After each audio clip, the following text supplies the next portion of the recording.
আমার রব, আমার করুণাময় মালিক, এই যে আমার জীবন, তা আপনারই অসংখ্য নিয়ামতে পরিপূর্ণ। আমি লজ্জিত হে আল্লাহ, আমার এই কৃতজ্ঞতা, আমার এই আলহামদুলিল্লাহ তা প্রায়শই দুর্বল, ভাষা সেখানে অপূর্ণ, আর অন্তরের মনোযোগ সেখানে কম। আমি যখন ভাবি আপনি আমাকে কত মানুষের থেকে ভালো রেখেছেন, তখন আপনার নিয়ামতের প্রতি আমার কৃতজ্ঞতা প্রকাশ করা অত্যাবশ্যক। কিন্তু আমার ভয় হয় আমার এই অসম্পূর্ণ শুকরিয়া আপনার মহান দরবারে পৌঁছায় কিনা। এই আকাঙ্ক্ষা নিয়ে আজ আমার হৃদয়ে আপনার আরশের দিকে তাকিয়ে আছে হে রব। আমার প্রতিটি শুকরিয়া যেন আপনার কাছে পৌঁছায়। আমার এই দুর্বল কৃতজ্ঞতাকে আপনি আপনার কুদরতে কবুল করে নিন ইয়া আল্লাহ। এই উপলব্ধি আমার অন্তরের সমস্ত আলস্য চূর্ণ করে দেয়। আমি জানি আপনি তো আল আজিজ, যিনি মহামহিম।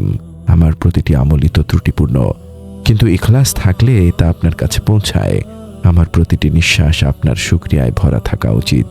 আপনার ভালোবাসা, আপনার দয়া, আপনার ক্ষমার মাধ্যমেই আমি এই শুকরিয়াকে কবুল করাতে চাই। আমি আপনারই বান্দা আর আপনি আমার রব। আসসালামু আলাইকুম ওয়া রাহমাতুল্লাহি ওয়া বারাকাতুহু। আল্লাহর অপরিসীম রহমত ও শান্তি বর্ষিত হোক আপনার উপর, হে সেই ব্যক্তি যিনি তার শুকরিয়াকে রবের দরবারে পৌঁছাতে চান। এই মোনাজাতের ক্ষণটুকু আপনার জন্য হোক এক গভীর আধ্যাত্মিক আরোগ্য লাভ।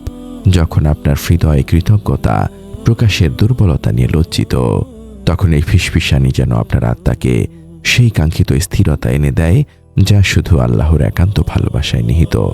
এই পরম বার্তাটি আপনার আত্মার মুক্তির জন্য, কারণ আল্লাহর কাছে পৌঁছানো আমলই একমাত্র মূল্যবান। এই বার্তা অন্যদের কাছে পৌঁছে দিতে আমাদের ওয়েবসাইট www.humaconto.com এ যুক্ত থাকুন। যদি এই মোনাজাত আপনার হৃদয়ের গভীরে স্পর্শ করে, তবে একটি লাইক, একটি আবেগঘন মন্তব্য এবং শেয়ারের মাধ্যমে আপনিও এই ইবাদতে দাওয়ার সঙ্গী হতে পারেন। আপনার প্রতিটি সমর্থন, আপনার প্রতিটি সাবস্ক্রিপশন, তা যেন আপনার জন্য এই কৃতজ্ঞতা কবুল হওয়ার কারণ হয়। হে আমার মালিক, আমার রব, আমার প্রতিটি শুকরিয়া যেন আপনার কাছে পৌঁছায়। আমি জানি আপনি তো পবিত্র কোরআনে বলেছেন, তোমরা আল্লাহর কৃতজ্ঞতা প্রকাশ করো যদি তোমরা কেবল তারই ইবাদত করো। সূরা আল নাহল আয়াত 114। হে আল্লাহ, আমার এই কৃতজ্ঞতা যেন লোক দেখানো না হয়, বরং তা হয় নিখাদ একমাত্র আপনারই জন্য। আমার প্রতিটি আস্তাগফিরুল্লাহ যেন আমার নফসকে দুর্বল করে দেয়, আর আপনি আমার সব গুনাহ এমনভাবে ক্ষমা করুন যেন কিছুই বাকি না থাকে। আমি যখন ভাবি আমার প্রতিটি বিপদ আমার গুনাহ মাফের কারণ হচ্ছে, তখন এই কৃতজ্ঞতাই আমাকে অবিচল রাখে। আমার এই যিকিরের জবান হে আল্লাহ যেন সবসময় আপনার এই পবিত্র নামের মহিমা ঘোষণা করে। আমি যখন আপনার যিকির করি, আমার সব হতাশা কেটে যায়, কারণ আপনার যিকির হলো সমস্ত নিয়ামতের স্বীকারোক্তি। আপনার ভালোবাসা ছাড়া আমার আর কিছুই দরকার নেই, আর সেই ভালোবাসাই আমার ইবাদতের প্রেরণা। শুকরিয়া আল্লাহর কাছে পৌঁছানোর কৌশল। হে রব, আমার এই শুকরিয়াকে আপনার কাছে পৌঁছাতে আমার প্রয়োজন আপনার যিকিরের শক্তি ও আপনার কৌশল। গুনাহ ঝরা যিকির ও তাওবা। পাপ হলো আল্লাহর কাছে পৌঁছানোর পথে বাধা। আমি যখন ভাবি আমি না চাইতেই আপনি কত দিয়েছেন, তখন এই নিয়ামতগুলোর জন্য আরো বেশি কৃতজ্ঞ হতে বাধ্য হই। আমার প্রতিটি কান্না আপনি দেখছেন, আর এই অশ্রু আমার পাপের অনুতাপ। এই গুনাহ ঝরা যিকিরে আমার আমলনামাকে পরিষ্কার করে, যাতে আমার সামান্য ইবাদতগুলো কবুল হয়। সাজদা ও চূড়ান্ত দীনতা। আমার প্রতিটি সাজদা যেন আমার আর আপনার মাঝখানের পর্দা সরিয়ে দেয়। সাজদাই হলো আপনার কাছে ভালোবাসার সর্বোচ্চ প্রকাশ। এই সাজদার মাধ্যমে আমি আপনার নৈকট্য লাভ করি, এবং আমার প্রতিটি সাজদা যেন আমার নফসের ওপর এক একটি আঘাত হয়। আমি যখন ভাবি আমার এই চোখ দিয়ে আমি আপনার কোরআন দেখছি, তখন এই সাজদাই আমার আত্মসমর্পণের প্রমাণ, সময়ের আমানত ও ইখলাস। আমি যখন ভাবি আমার প্রতিটি সেকেন্ড আপনারই আমানত, তখন এই উপলব্ধি আমাকে আপনার দেওয়ার সময়টুকু আপনার শুকরিয়ায় ব্যয় করতে শেখায়। এই দাসত্ব আমাকে মনে করিয়ে দেয় যে আপনারই ধৈর্য আমাকে বারবার সুযোগ দিয়েছে।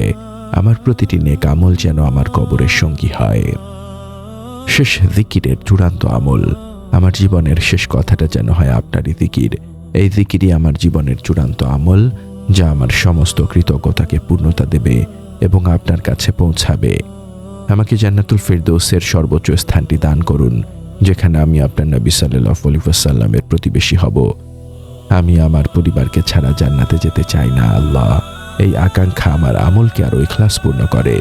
হে আমার প্রতিপালক, আমাকে সেই সব বান্দাদের অন্তর্ভুক্ত করুন যাদের প্রতিটি শুকরিয়া সরাসরি আপনার কাছে পৌঁছায় এবং আপনি তা কবুল করুন। আমাকে সেই সৌভাগ্য দিন যেন আমি সেই মুমিনদের অন্তর্ভুক্ত হতে পারি যারা আপনার ভালোবাসা পেয়ে দুনিয়ার সমস্ত চাওয়া ভুলে যায়। আপনি তো আল মুজিব, যিনি আমার সব দোয়া শুনছেন। আমি আপনার কাছে পানাহ চাই আল্লাহ, আমার দুর্বলতা যেন কোনো অবস্থাতেই আমাকে আপনার পথ থেকে বিচ্যুত না করে। আমার নীরব কান্নাগুলো যেন আমার অন্তরকে আপনার রহমত লাভের জন্য উন্মুক্ত করে দেয়। আমি তওবা করছি আল্লাহ, আমার জীবনের সমস্ত ভুলের জন্য আমি অনুতপ্ত। আমার এই জিকিরকে আপনি কবুল করুন এবং আমার অন্তরকে আপনার অনন্ত দয়া ও করুণা দিয়ে পূর্ণ করে দিন। শুকরিয়া আল্লাহর কাছে পৌঁছানোর জন্য চূড়ান্ত প্রার্থনা। হে আল্লাহ, হে আরশের মহান মালিক, হে আশাকুর, পরম গুণগ্রাহী, আপনার কাছে আজ আমাদের এই আকুল মোনাজাত, আমাদের প্রতিটি শুকরিয়া, প্রতিটি আলহামদুলিল্লাহ তা দুর্বল হলেও আপনি আপনার মহত্বের সাথে কবুল করুন এবং সরাসরি আপনার দরবারে পৌঁছানোর তৌফিক দিন। আমাদের এই কৃতজ্ঞতাকে আপনি আমাদের নিয়ামত বৃদ্ধির কারণ বানিয়ে দিন। ইয়া আল্লাহ, আমাদের জবানকে গীবত, মিথ্যা এবং নফসের প্ররোচনা থেকে পবিত্র রাখুন, যা কৃতজ্ঞতাকে দুর্বল করে। আমাদের মা বাবা, আত্মীয় স্বজন এবং সকল মুমিনকে ক্ষমা করুন যারা আপনার নিয়ামতের জন্য সর্বদা কৃতজ্ঞ ছিলেন। তাদের কবরকে জিকিরের নূর দিয়ে আলোকিত করুন। হে আমার মালিক, আমাদের জীবনের সকল কষ্ট, হতাশা ও ব্যর্থতা দূর করে দিন। আমাদেরকে হালাল রিজিক দান করুন এবং আমাদেরকে আপনার উপর পূর্ণ ভরসা করার তৌফিক দিন। আমাদের ইবাদতকে কবুল করুন, বিশেষ করে আমাদের সলাত, সিয়াম ও জিকিরকে, এবং আমাদের ত্রুটিপূর্ণ ইবাদতগুলো আপনার দয়া ও ভালোবাসা দিয়ে ঢেকে দিন। আমাদের হৃদয়কে আপনার ভালোবাসা দিয়ে পূর্ণ করে দিন, যাতে আমাদের প্রতিটি নিঃশ্বাস আপনারই দয়ায় চলে। হে আল্লাহ, আমাদের মৃত্যু যেন হয় আপনার প্রতি বিশুদ্ধ প্রেমে, শান্ত তৃপ্ত হৃদয়ে ঈমানের সাথে। আমাদের জীবনের শেষ কথাটা যেন হয় আপনারই জিকির। কবরের আযাব থেকে আমাদেরকে মুক্তি দিন। হাসরের ময়দানে আপনার আরশের ছায়াতলে আমাদের স্থান দিন। আপনার ক্ষমাশীলতা ও ভালোবাসার উসিলায় আমাদের জন্য জান্নাতুল ফেরদৌসের দরজা খুলে দিন, যেখানে আমরা চিরকাল আপনার সান্নিধ্যে থাকব এবং আপনার পবিত্র দিদার লাভ করব। আমাদের এই নীরব কান্না ও মুনাজাত আপনার দরবারে কবুল হোক। হে রাব্বুল আলামিন, আমিন। এই পরম বার্তা ছড়িয়ে দিতে আমাদের সাথে থাকুন। সাবস্ক্রাইব করুন এবং শেয়ার করুন।